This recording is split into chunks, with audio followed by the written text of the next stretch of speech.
Hello, everyone. My name is Kristin Snowden. I'm a licensed marriage and family therapist in the state of California and life coach. And this is the webinar where we talk about all things relationships, how to navigate the really messy stuff from shame and trauma and relationship crisis, to how to kind of move our relationship from unhealthy patterns to maybe more healthy patterns, because no one teaches us this stuff. And we kind of have to learn it all through trial and error. And so today we are going to be focusing on kind of big 5 important things that I want you to ask yourself or maybe explore doing after you've uncovered a level of betrayal or you're in a relationship crisis. And again, when I say betrayal or relationship crisis, that can include you've uncovered that your partner has an addiction or a substance use problem or a pornography issue that maybe you didn't realize was so out of control, financial infidelity. And a lot of people that chime in talk about family, that they feel betrayed by a sibling or a parent. So these are applicable as well, but the dynamics are a little bit different when it's a primary versus family relationship. So these are 5 things that you should be doing or exploring or assessing in your life after uncovering infidelity, addiction, relationship crises. So those 5 things really quickly are assessing number 1, is there still a threat happening? Is the betrayal still occurring? And if so, to what extent? We'll talk about that further. 2, do you and your partner have the right support and help available? 3, are you making steps to normalize what's going on in your life and body instead of stigmatizing it? 4, are you taking steps to healing your traumatized brain? And 5, are you taking steps to strengthen your connection with yourself, so your body and mind, and your instincts and intuition? So let's talk about this. Let's dive in. Betrayal trauma, and often it comes out as a relationship crisis, is anytime you feel like you have kind of a teammate in your life, whether it's a primary partner or again, family or close friend, where there's this understanding that you guys are going to put each other's needs first, that you see each other in a certain way, there's love, there's devotion, you make each other's health and safety a priority, you're considerate of each other. And then there are significant things that rupture that trust. And so there's significant, you can go through many of my videos that talk about what is betrayal trauma, what are the symptoms, what are the shame stories, what are the trauma issues that show up. But it's important to explore exactly what you need to start feeling safe and stable again after something like that rocks your world. Ideally, it would be to do it with your partner or with your family member, but sometimes they are not willing participants and you have to learn how to go it alone. So these 5 things are applicable for that scenario as well.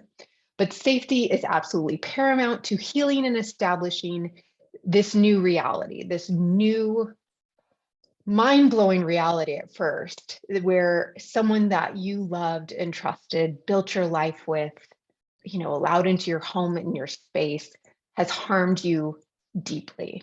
But I want to assure you that you will survive this. You can survive this. And especially if you get the right kind of support around you. So number 1, let's assess, is the threat still there and to what extent? So betrayal trauma refers to the damage that's caused when you experience betrayal in your primary relationship, and it's damaged the trust, safety, security, and the bond that you have with that partner. You can't really experience true betrayal trauma unless there was this idea that there was this explicit or implicit commitment to help that other person feel safe and secure. Infidelity and addiction are just examples of betrayal trauma where there is a complete destruction of trust, of safety, as they often occur with severe acts of dishonesty, denial, minimization, gaslighting. And again, I have multiple videos, and so does sexandrelationshiphealing.com, that dive into that further, so you can develop language for that, because that is important too.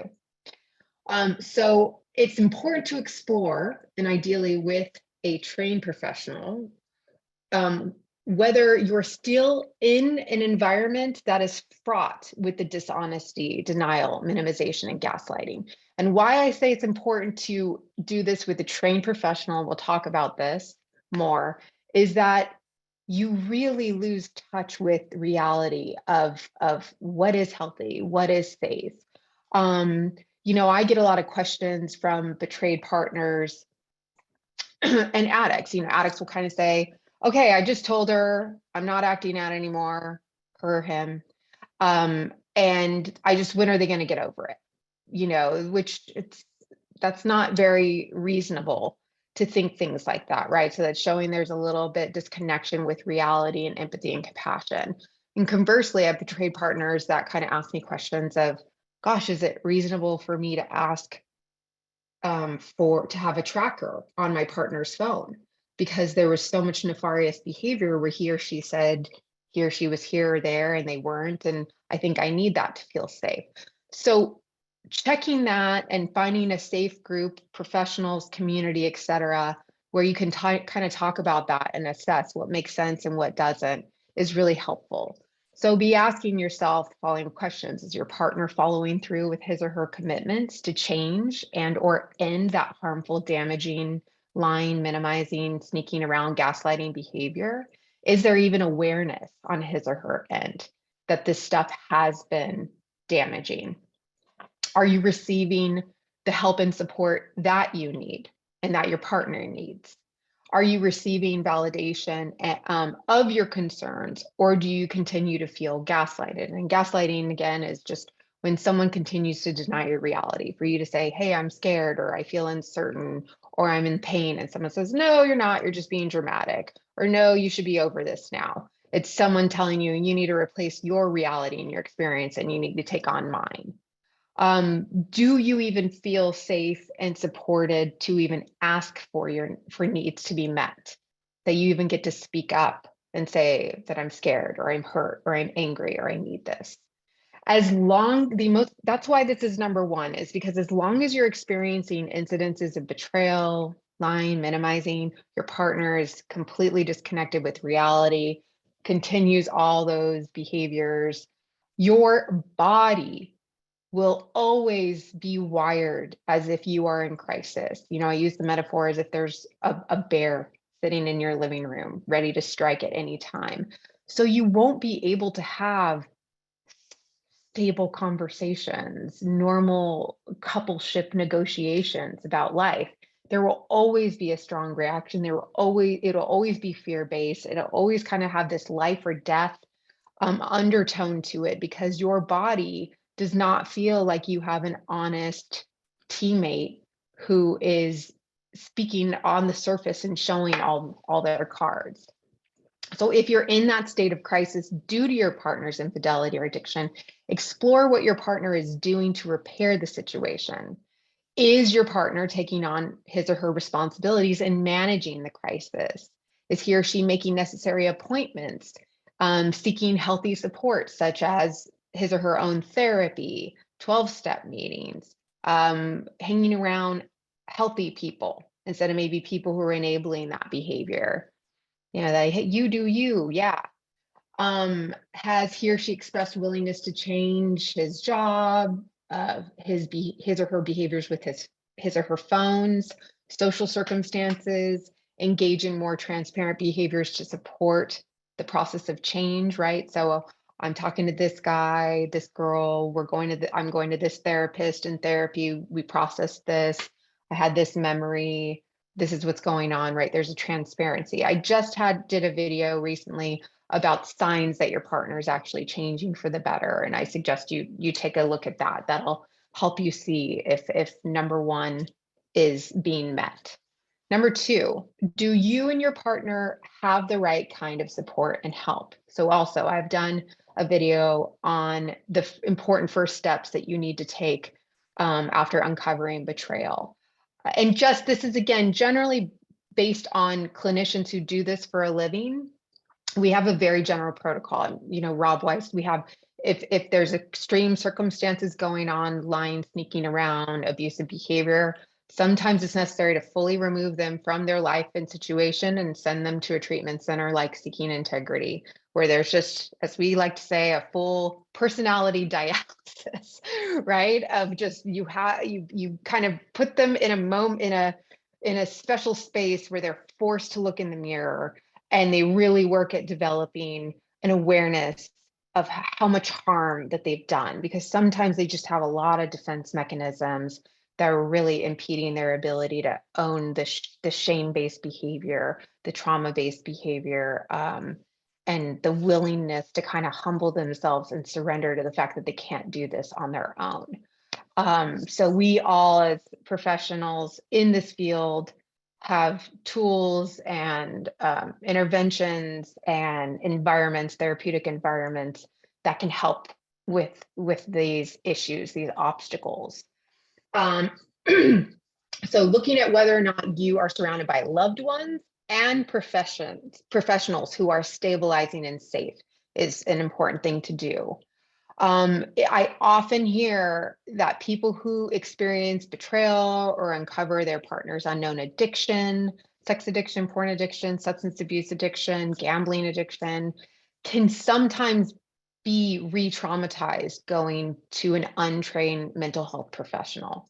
So not that they aren't amazing in other areas of maybe working with depression or anxiety, but they might not understand the emotionally manipulative components of a sex addict. And, they can say things to the betrayed partner like, yeah, well, you did stop having sex with him or her. Or, did you tell them that they're pretty or that they're smart? Because they're saying that you just didn't act like you loved them enough. One has nothing to do with the other. What was going on in the coupleship and your coupleship issues are totally separate from the fact that your partner had lots of choices, and he or she instead chose to go out, sneak around, get his or her needs met behind your back, lie, manipulate, minimize, engage in nefarious behavior, etc. Those are separate issues, entirely separate from the coupleship problems. And frankly, until you start stabilizing these issues, these acting out behaviors that were occurring outside the relationship, it's going to be really hard to fix the coupleship marital issues. So certain mental health professionals will understand that, some will not, and you need to be careful of that. And lots of just average family members will also not understand that. I have one of my clients said one time, I felt like when I told my close friends about what happened in my marriage, yes, they would check in, but it would kind of be more like they wanted to know what was going on in the soap opera, not actually trying to check in to see how I'm doing and be supportive of me. They were like, okay, how's the new chapter in this crazy story where it's like, this happens outside of human reality. And it just made her feel almost more like a sideshow Bob, rather than someone who was loved and supported, and that people were sitting there with me in my trauma, hanging in there with this current struggle, rather than, oh my gosh, it's all making me feel like I'm this weird outsider, right? Because that's what trauma does. Is trauma makes you feel disconnected from this world. Like, this makes me too broken and too weird to connect with other people. And so it's really, really, really important that you find your people. And I'll be talking to you about why I also provide groups and workshops. Sex and Relationship Healing.com provides some really great groups and workshops. That's why they exist, because this aspect of recovery is so important. So with help from a support system, you and your partner need to develop rules of engagement that will help you manage the high emotional reactivity that will understandably exist after uncovering addiction or emotional abuse or an unknown, infidelity or porn use, etc. It is understandable that the home is unstable and there are high emotions. That's not the problem. The problem is that there needs to be rules of engagement and structure and a plan developed around it so we can work towards that. So, for example, you need to be asking, when and where do you and your partner discuss adversarial issues that might surface? Do you wait for a therapist appointment, or can you actually talk on your own? Will there be a separation? For how long? What will that look like financially with the kids, et cetera? What behavioral changes must occur to help you feel safe again? Does there need to be a phone tracker, polygraph, regular drug testing, guided supported therapeutic disclosure? What happens to the social media accounts, the financial accounts, the work phone? What do you need to feel safe again sexually, intimately? And this is down the road, right? 'Cause no one would probably feel safe sexually, but does there need to be regular STD testing? How do you feel about sex now? Is it off the table? Those all have to be discussed, and usually it helps to have a mediator, a trained mediator present, such as a therapist. Number 3, have you normalized, or do you and your partner continue to stigmatize what's happening? So the S has hit the fan. Um, your nervous system is wrecked. Your family life is turned upside down. Betrayal trauma is complex and multifaceted. You have to educate yourself on what's been going on, and so you can understand the emotional and physical consequences that you are understandably experiencing. And the more educated you can get, the more the symptoms will be manageable. You absolutely will have PTSD type symptoms, post-traumatic stress disorder symptoms, flashbacks. A song will send you into a rage, a smell, a look on your partner's face. These are all, they should not be stigmatized. They are normalized. This is what happens when your life's been turned upside down from a crisis. So these are just, so I have videos that will elaborate on the following, but these are just some suggestions about how you can move towards normalizing what's going on rather than you and your partner stigmatizing what's been going on. So know your trauma. Being betrayed is traumatizing. Frank Anderson, who's a well-known trauma therapist, he's a big fan of internal family systems like parts work, says you need to be asking yourself, with the relational traumas, were the messages you received aligned with your gut instinct, or did the reaction to your your vulnerability present shaming, criticism, or attacking? Relational trauma is about the pain we carry from the perpetrator or the betrayer reacting to who they think that we are, what they think we should feel, or who they think we should or shouldn't be. The relational crisis and the trauma comes from the way that we feel like we've been taken advantage of, overpowered, rejected, and or alienated. Those are the things that have created deep, deep wounds inside us. Frank Anderson says relational trauma is a violation of healthy, loving connection, true intimacy, and the acceptance of our true, vulnerable selves. And of course, if there is trauma that existed in this, if there's trauma that's existed in the childhood history as well, and then on top of it, you slap this extreme betrayal trauma, you're going to have a lot of trauma to kind of unravel and get through. And we'll be talking about that more in a moment. Know your shame triggers. Again, I have videos on the trauma elements, on what shame is and understanding it and how it shows up in your life, but uncovering a partner's addiction or affair can set off a tidal wave of shame. How could I not have known? Maybe if I was more attractive or more successful, or whatever, my partner wouldn't have done this. Then there's shame of what's wrong with me, that I'm still with this person. And then when you find yourself really struggling with your emotional reactivity, it's like, oh, what's wrong? Oh, maybe he or she's right. Maybe I'm messed up. I'm too broken. So you've got to explore these shame voices, identify them, figure out where they came from, and filter out the guilt versus fear versus shame components. And again, I have a video on that. That's just saying understanding your shame. And I'm going to give you a few examples at the end of this lecture of how to start working on that. Help your partner understand what you're going through. I have another video called A Message to the Addict or Betrayer. That's really just meant to help create empathy and compassion for the betrayed partner, so they can understand what their behaviors and choices have done outside the relationship, how it's harmed the betrayed partner.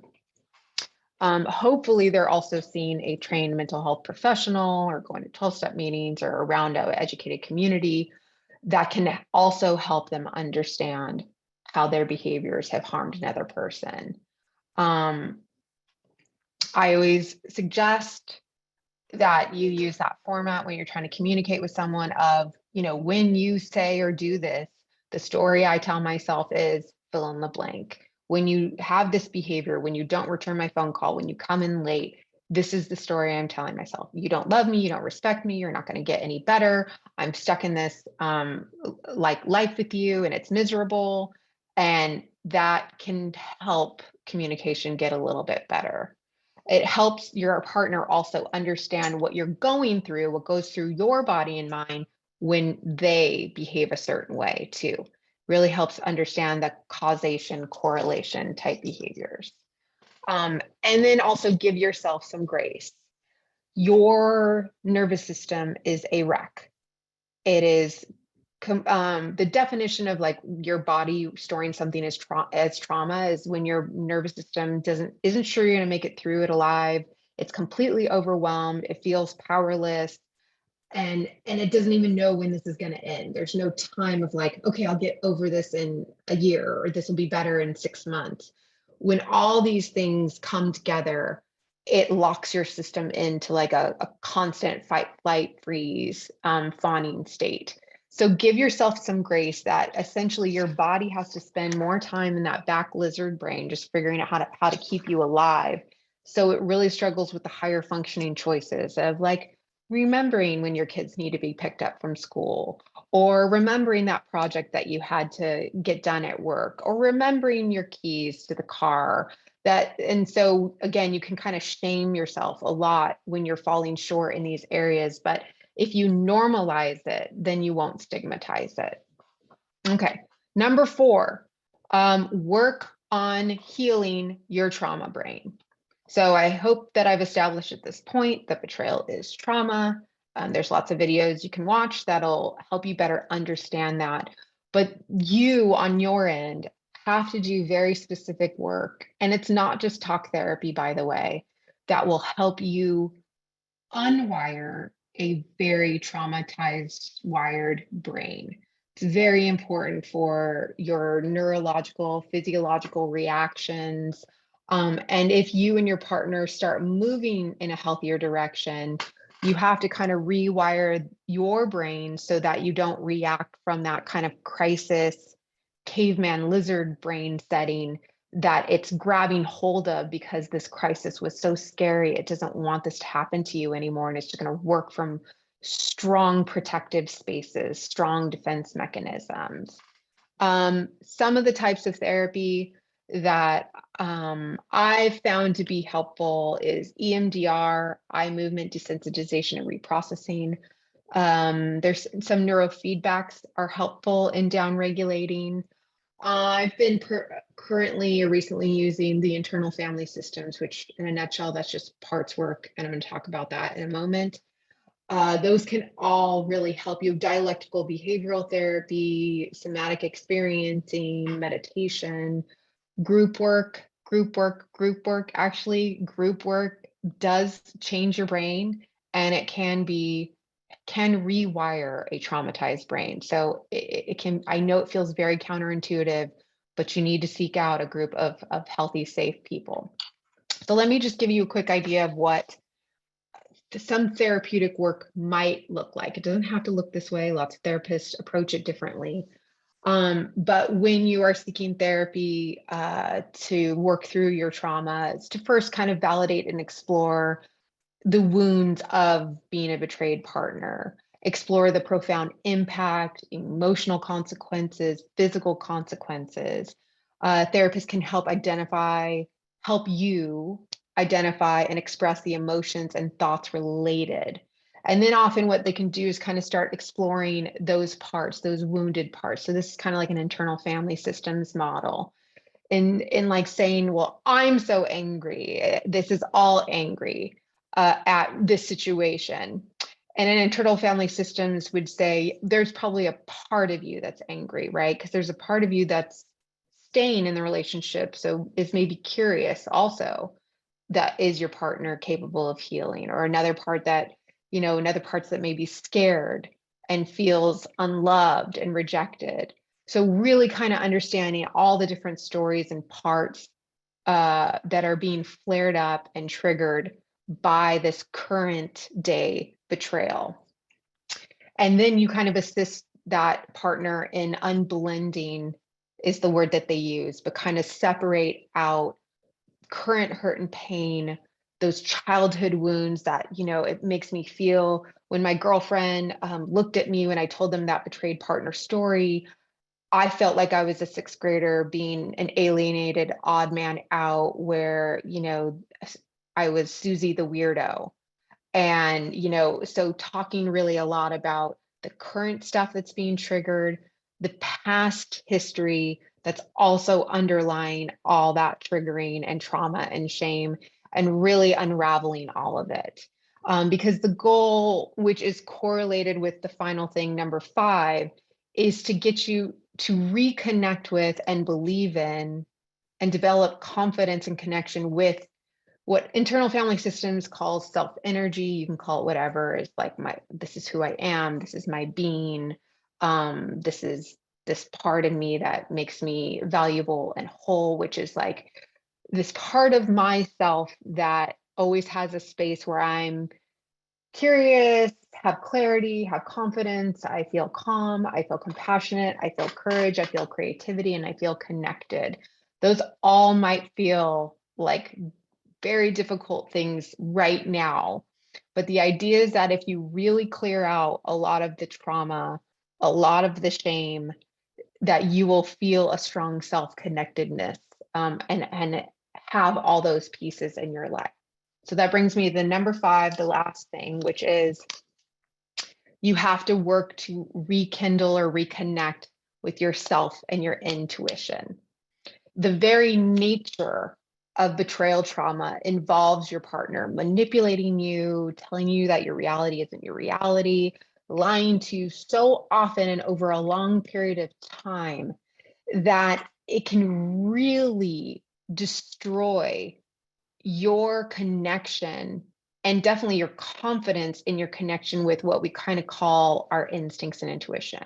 And again, there's so many different names for it, but it's just that part of you that's like, I feel like something's off. This doesn't feel right. I don't like this. Or, yeah, this does feel right. This feels like something that I need, or I like, or I have a passion towards. We lose that. And a lot of professionals who don't understand this type of work don't realize that a person sitting in front of them has completely lost themselves because they've been gaslighted and emotionally manipulated so much. So they'll say like, oh, what's your favorite dessert? And they'll be like, I don't know what my favorite dessert is. What do you want in life? I don't know what I want in life. And it's to an untrained eye, you're not sure what to do with it. But I instantly know, wow, this person must have been in a very abusive relationship, that in order to stay in that relationship, they kind of had to completely cut off all of that connection to themselves, to their instincts, to just stay present in a very uncertain, misaligned, incongruent space, and kind of keep living their life. So when the crisis has been uncovered and you work towards healing, your intuition has to be reconnected with. And it's important to help you feel safe again. It's an imperative part of your recovery and treatment. So rekindling your intuition and instincts is complicated. Some of it is, I feel like, parts work, that shame resiliency work that I mentioned, trauma treatment. And I also think when you start speaking things out to a big group of healthy other people, they kind of help reinforce, no, that's not unreasonable. No, that makes sense. Yes, I would ask the same thing. Well, why do you feel weird about that? And human interaction with safe, healthy people kind of helps you reconnect what's going on inside your body. Um, so first, you're not going to be good at hearing your intuition, but you have to kind of continue to try to speak it out. I have here, knowledge is power. The more you educate yourself and your partner during your relationship crisis, the more navigable and hopeful the process can get. You have to ask for help. You have to seek out professionals and safety from others. And you also have to take steps to reclaim your life. What brings you joy? Are there aspects of life that you once loved that you maybe lost due to the betrayal or ensuing crisis that you want to reconnect with? A spiritual practice, spend time or reconnect with other certain people, a passion, taking care of your body, self-care in certain ways, music, other passions, etc. And again, find a small group. I'm biased, partly because I love working the workshops in small groups, but I feel like that's where the magic happens. And I'm going to just close with saying I have my Life Anonymous group that's going to be starting. There's a few more days left where I have an early bird registration where you can use the code LA25 and you'll get $25 off. But this group's going to be a 10-week group. So it's a long group, but we cover all the elements of just generally what the 12-step concepts are about, but it brings in really enriching subject matter around all the stuff that I'm talking about. Healing trauma wounds, exploring shame stories, exploring these parts of yourself, these childhood wounds and current and how they show up in your current life, healing and stabilizing a nervous system that's probably just fraught from so much deception and crisis, boundaries, and also building and developing camaraderie with a very small group of people who've struggled in the same way you have, who can listen and connect and develop a support system around that. So you're always welcome to email me, Kristin Snowden, mft@gmail, if you have any questions. But go ahead on my website, kristinsnowden.com, click on live workshops, and you'll see the Life Anonymous workshop registration with a bunch of information there. And that's it. So just to clarify, that's an online workshop. Yes, it's via Zoom, so you can access from anywhere. Right. I just wanted you, because she's in California, and if you're not, that doesn't mean that you can't participate. So Kristin, I have a question for you. When you talked about reconnect to yourself, I thought, there are a lot of people that have never like their environment, like it's almost like I have to learn to do this from scratch. How often do you find that it isn't that they have to reconnect, that they have to learn to connect because whatever they grew up with or whatever, they never learned to trust themselves. It wasn't safe. And, they were, gaslit as children or whatever. So do you find that happens? All the time. That's actually one of the strongest, I guess, most common problem in the addicts that show up and the betrayed partners. Definitely, they're usually for different reasons. Addicts will be because they kind of spent so much time engaging in external acting out behavior to just kind of stay afloat, to numb, to distract, to seek intensity, that they never kind of built that tolerance of discomfort, to trying to figure out through trial and error, who am I? What do I want in life? These are yucky feelings. These are great feelings. These kind of behaviors trigger this. It's because they kind of operate out of duty and obligation, not necessarily because there's this internal desire to do so. So yeah, that state of self has to be developed in that way for addicts. And for betrayed partners, sometimes they actually lived a very full, enriching life of who they were. They had jobs, they had passions, they actually felt like they were on healthy courses towards friendships or or being a parent, and then years of gaslighting and emotional abuse and manipulation by their partner just chipped away at it, really chipped away at, like, maybe I am crazy. Maybe I am a bad parent. Maybe I don't know what I'm doing. Is everybody a liar? And do I have really bad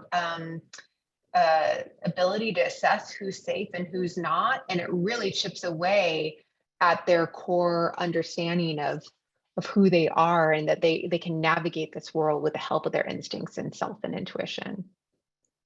So we'd love to have your questions in this. Check your sound setting, because it feels like it's going to your computer. So check and see a second. Like, it's mostly good, but every now and then you warble out a little bit. So check that. Okay. But please type your questions in the bottom of the in the Q&A at the bottom of your screen. We'd love to have yours. But you talked about friends and family, and I thought, yeah, I mean, often it's not only just the, give me the soap opera version of what's going on with your life, but they can add to the shame of, like, what's wrong with you that you're staying with this person, kick that person out or leave them or whatever. So even if they aren't, looking for the soap opera version, their support is maybe in favor of you, but it's like they aren't understanding the complexities of, you talked about the parts. And I think there's always the part of, people that you're still there because you still know that there's a lot of good parts in that other person, but wow, there's some really big brokenness that's really hurt you. So having the safety, like you talked about, with the groups of people who are doing this work. I really appreciate that you talked about professionals, and I use this all the time. There are people, I love my general practitioner, and for normal stuff, that's great. But you know what, when I need to go see the dermatologist, I go see the dermatologist. When I need the specialist, I've got a knee issue, I'm going to go see that specialist, So it's one of those things, getting the right help gives you a better outcome, and making sure, and even with those that are trained, I mean, we still don't give, it isn't like, I don't just give the directory. There are people that really are doing this work, and then there's others that just have the letters behind their name. And so there are skilled people, and there's specialists, like when somebody's got co-occurring chemical addiction, well, that's a little different nuance. Mother enmeshment, I mean, like, all of these things are nuances. And so getting the right fit will help you each both, have a better outcome, on this journey as well. And there was something else. Oh, you talked about, do you feel safe? And I was like, action. Do you see action moving towards that? Nobody's going to do this perfectly. This is like, it's a foreign language and you're learning it, and it's all different. And it's routines that you've been doing, for patterns that you've been doing. So it's a shift of, like, okay, we're going to move in a different direction, and you're not going to do it perfectly. But if you're seeing action that is moving things forward, that you feel like you can see that there is a path towards safety, that will help. You mentioned normalize or stigmatize in the layers of trauma, and I hate and hear all the time when somebody goes to a betrayed partner, for help for a betrayed partner, and the first thing they're doing is they're talking about their family of origin wounding and all that. And Dr. Rob talks all the time, they've got enough trauma to deal with in today. You stabilize this, and then sure, if people want to dig in and work on touching back, great. But it almost like blames, well, it's your family of origin that caused all of this, and that's why it's irrelevant, and it takes the focus off of helping the person get the support that they need in this moment, with all of the betrayal and things that are going on in this moment. And we do have a question, so I'll get to that. But and I circled something else too. Oh, the safety is paramount, and that's a difficult thing to create that safety. And we know betrayed partners will do safety seeking that isn't necessarily the most effective or healthiest. So again, touching back to why you need a qualified professional to help you identify what really is going to help with safety, and how do you create the boundaries, the healthy boundaries for yourself, in all of this, is how we can move forward differently. So, okay. First question, what about when my husband says, you can't you can't always trust your intuition. You weren't always right about my deception. Wow, that's like a, Yeah. you know, yeah, Such a you good missed that I was, question. yeah, I you know, missed but that I was acting I am out. grateful for you writing that, because that's Yes, me in real too. life showing the Yeah. way that this kind of stuff turns our life upside down. Yes. Um, I mean, the quick response is your partner was highly invested in making sure you didn't uncover the deception, definitely trying to exploit and take advantage of the fact that you, being a securely attached person, would give your partner the benefit of the doubt. Maybe you were really naive to the fact that people could lie and be so diabolical. So kind of taking advantage of the fact that you were giving your partner the benefit of the doubt. You didn't even know there was this world where people just look at someone's face, lie and lie and lie, and then walk away and go have dinner with them. Hmm. That you weren't able to even put it through a filter that was even real, to have your instincts and intuition fire up. So you're right. I mean, instincts and intuition is something that is a developed skill set. We have really basic ones that are based on our general information of what's safe and what's not safe. But if something comes out of left field that we just never, ever had any idea it was a danger or someone could do something like that, then suddenly we record it in our brain, partly in a traumatized way, and we have that as a reference point to kind of check, verify, okay, this is what it looks like. This is what I need to keep an eye out for. I have the right to ask questions. I can check in with my group to kind of live in consultation to see if this is reasonable or it makes sense. There is a structure you can create to help you feel safer and feel like you have more agency within yourself to notice the signs, to develop safety and structure, and hone in on those instincts and intuition. Yeah. And I was thinking, I'd say you're right, but I've got so many more tools and resources. And, and I now know that you Right, can deceive me. And right. so I can't naively trust you anymore. So I'm not going to be perfect at this, but I love that you talked about checking in with the group. I was like, that's what I've had to do throughout. Anytime I thought, I learned really early on, check in with somebody else. And, a lot of times they go, yeah, that sounds like a reasonable thing. And sometimes they go, nah, and course correct. Great. But I learned, if I was getting a niggling, it's such a clinical term, a niggling, that I would go, I need to check in with that. And just having that awareness of like something doesn't feel exactly, I should check in, is how we learn to get a better intuition and instinct with things. So, but wow, what like, you're wrong because I was able to lie to Yeah, you, like, wow. that's So, what happens. yeah, but that's pretty bold. So, okay, how to handle covert judgment and shame when a partner chooses to stay with an SA who acted out in a very serious behaviors? So it'd be covert judgment on yourself is something that I want, or are you feeling covert judgment from another person, right? Because those are two different things. But the shame obviously is an internal thing. Again, as you reconnect with yourself and your instincts and intuition, I could probably easily sit with you and say, oh, I feel shame because, oh my gosh, my partner did all these heinous, horrible things that I would never tell my friends, nor could they understand. And first thing I would say is, then let's get you with a group of people who you can share this with, because maybe they've gone through something similar, because you need to be able to talk about it, and that will release some of the shame. But also, we could go back and say, okay, well, why are you staying with this person? Well, we have small children. Hmm. There's financial implications. I have health needs that I can't disconnect from my partner Hmm. at this time. They're showing signs of improvement. They do feel bad. Maybe they haven't fully recovered, but they make, 5 steps forward and 3 steps back. So I have a curiosity of, can this be better? Will it get better? Well, okay, you kind of answered your question. Hmm.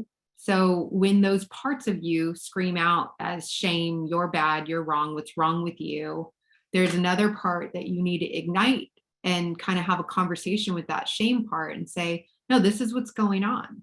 I've thought this through. And as of right now, it doesn't make sense for me to leave. And these are the reasons, but these are the ways I'm going to help us, like all the parts of myself, us feel safe. You know, I have my group, I have my therapy, I have my parachute packed and a plan that if there's a major acting out incident, this is what's going to happen, right? There's all things that we can establish to push back on those shame stories. Yeah, and you know, people, I hear this regularly too. People get caught up in what will people think or what, and I go, you know what? They're not living your life. You know, this is my life. I need to do it with integrity, and I know my reasons behind whatever I'm doing. And people can like it or not like it, but you know, it's my life, not theirs.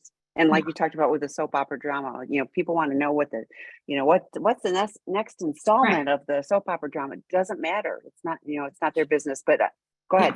Yeah, I was just saying this answer to this stuff is what I'm talking about when I'm saying rekindle with your instincts and intuition and work through kind of your trauma brain is when you do this work and reconnect with yourself, where you notice you're like, okay, there is a part of me that has some level of clarity, some level of confidence. Yes, it's waning and it feels really weak and standing on really bad ground, but we can harness it and kind of grow it and strengthen it over time. Show creativity or show courage and connectedness, etc. So, well, and show courage. And sometimes the most courageous thing is to stay in the trenches, you know, for this relationship and see where it's able to progress. You'll, you know, I think you'll know if there's a time to leave, you'll know when it is, when, you know, when your heart and head align and you go, yep, you know, there isn't progress. There's no hope for this relationship, or at least not in the foreseeable future. You'll be able to leave. But until that time, it takes courage to just, you know, to stay in the relationship. Okay, Kristin, my SA husband is leaving rehab and decided to live with his brother. How do you breach conversation about the betrayer's immediate family as being safe if they are a source of some of the trauma and enable the addiction, drinking, and betrayal? right. So the questions would be is if you are staying with this person and the plan is to live with them again, sometimes the discussion about that, what we call the discharge plan or the aftercare situation, should be discussed. So I'd be curious to know that when they're leaving whatever rehab they're at, what kind of discussion have they had about their aftercare plan? Was there a suggestion that he not stay with the brother because maybe your husband has a drinking problem and the brother's also a prolific drinker? It's reasonable to say that there's safety concerns when they're with other people. So yeah, again, speaking of, you have the right to speak up and you have the right to say, hey, if the goal is reunification with me, I want to make sure that we set you up for success and set you up for a safe aftercare plan, a discharge plan. And these are my concerns. And how does he react to those concerns? Yeah, and at our residential program, we have a family specialist that would be working with you, and his therapist would be working with him, and there would be specific. This is what we're looking for. This is the time frame. You know, you would want to know what the plan is. Krista mentioned it earlier too about, you know, a plan for safety and, you know, working with a professional about, you know, if you're doing a therapeutic separation, what does that look like? What are the benchmarks you're looking for? What is the time frame to continue to reevaluate it? Mhm. We hear all the time, and I'm sure you do too, Kristin, where people are separated for months or years and there's no plan. And so making sure that there's a plan and everybody's on the same page. And yes, it can feel like boxes to check off, but then there's markers of like, okay, this person is making progress. They are accountable to this or they're not. And all of that is good data for you as you're continuing to evaluate, you know, his recovery and safety in connection to what you need, you know, from your husband and partner in this relationship. Mhm. Okay, how can we start to heal from the fact that we are gaslighted? Yeah, that is going to be hard if in your home environment you are regularly being gaslighted. So theoretically speaking, if your home environment is one where you cannot reconnect with your instincts and intuition because someone's constantly chipping away at what you know to be true, or your guiding light, or your value system, or what feels right or feels safe, you're going to have to start developing that and strengthening that outside the home. So again, sorry, I'm going to be a broken record, but you got to be with a group. You have to be with a well-trained professional. You have to have a couple safe friends, or, passion projects or hobby outlets where you remember, oh, I'm not crazy. Oh, I can speak eloquently. Oh, I'm actually don't ask for unreasonable things from all these other people. It just happens to be only you continue to think that I'm emotionally unstable and I'm asking for unreasonable things and that I can't communicate effectively with. Only that juxtaposition of seeing how different your external life is from your home life will you start kind of, I think, developing and strengthening the skill sets you need to heal, but also notice the dramatic difference of how you feel, how your nervous system feels in that home, being in the gaslighted environment versus outside the home.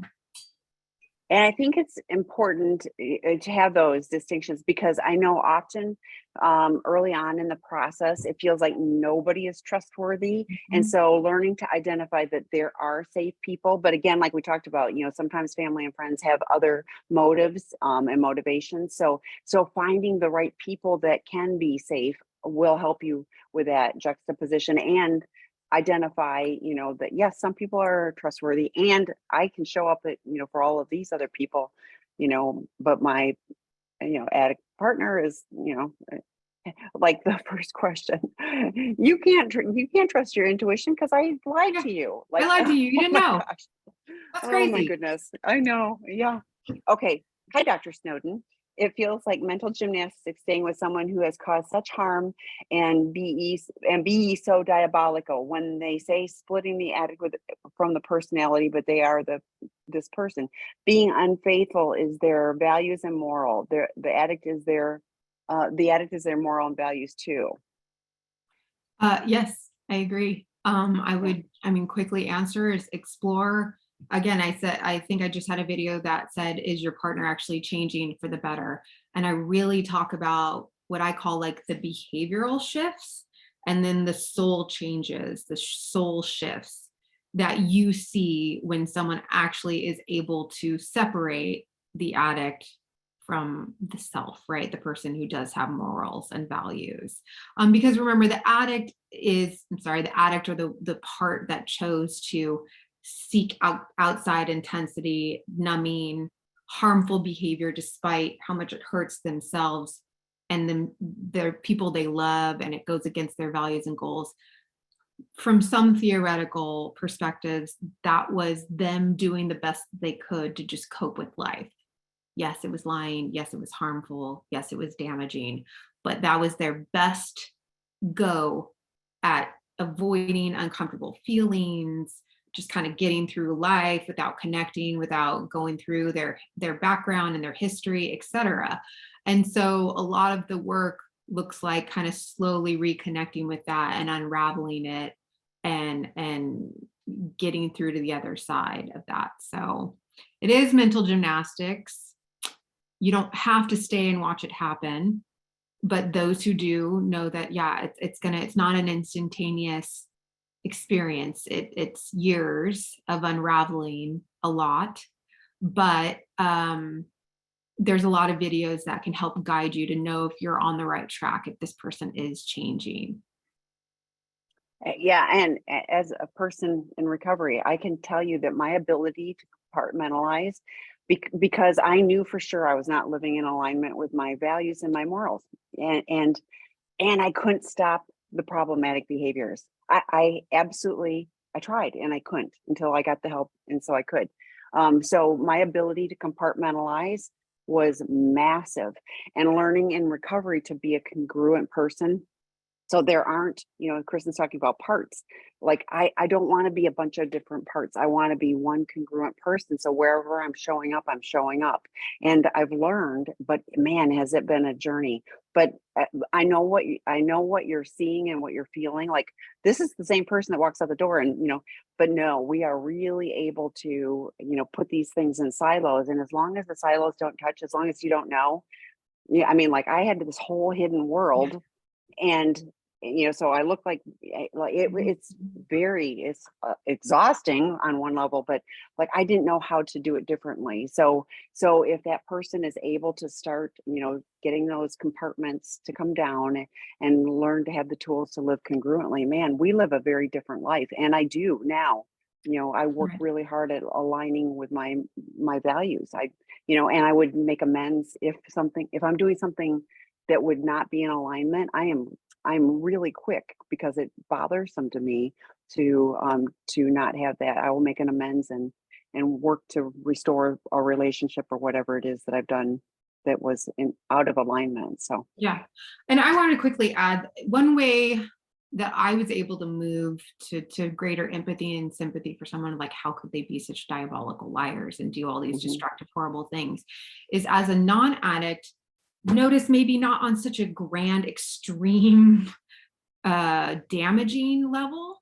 I too do my own level of moving in and out of incongruencies and alignments that ultimately hurt myself and other people, right? So maybe not abusing substances or breaking laws or showing extreme levels of sex addiction or pornography addiction. But let's say I value myself being honest, but when it suits me, I would use white lies. Or I value I love my family, but in trauma states or crisis states or overwhelmed nervous system, I would bite one of my kids' heads off or my husband's heads off because I wasn't in myself. I wasn't in my best coping skills.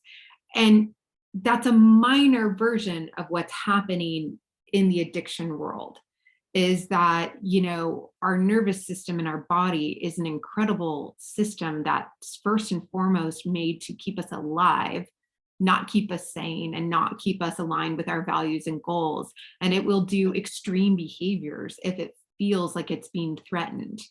And understanding those kind of concepts, which is things that we do talk about in this group, really helps paint a brighter picture of what's going on here.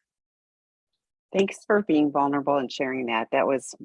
I'm tearing up again. It's very meaningful to me. So my world has been flipped upside down. My husband spent over 4 days confessing his infidelities. Every day he swore he was finished, but every day it got worse and worse. I couldn't believe it. The more he said he swears that it's it, and the next day I couldn't believe he was doing this to me. I begged him to just rip the Band-Aid off, and I finally couldn't take it and felt out of control and anger. I am ashamed and betrayed. We are not speaking right now, but have a family vacation next week. I am scared of what he'll do while I'm gone, and I'll be distracted and scared. If he comes, I'll lose my shit. How do I cope? He now lives in the basement, and he only will talk via text. I'm so crushed. I'm crushed for you. If you were in my physical space, it would hug you and tell you that I've encountered hundreds of people whose lives have been destroyed in the way that you've been destroyed. And there are paths to survival beyond this. So you are in the trenches. Life is horrible, and imagining a life beyond this has got to be just, you can't even wrap your brain around it.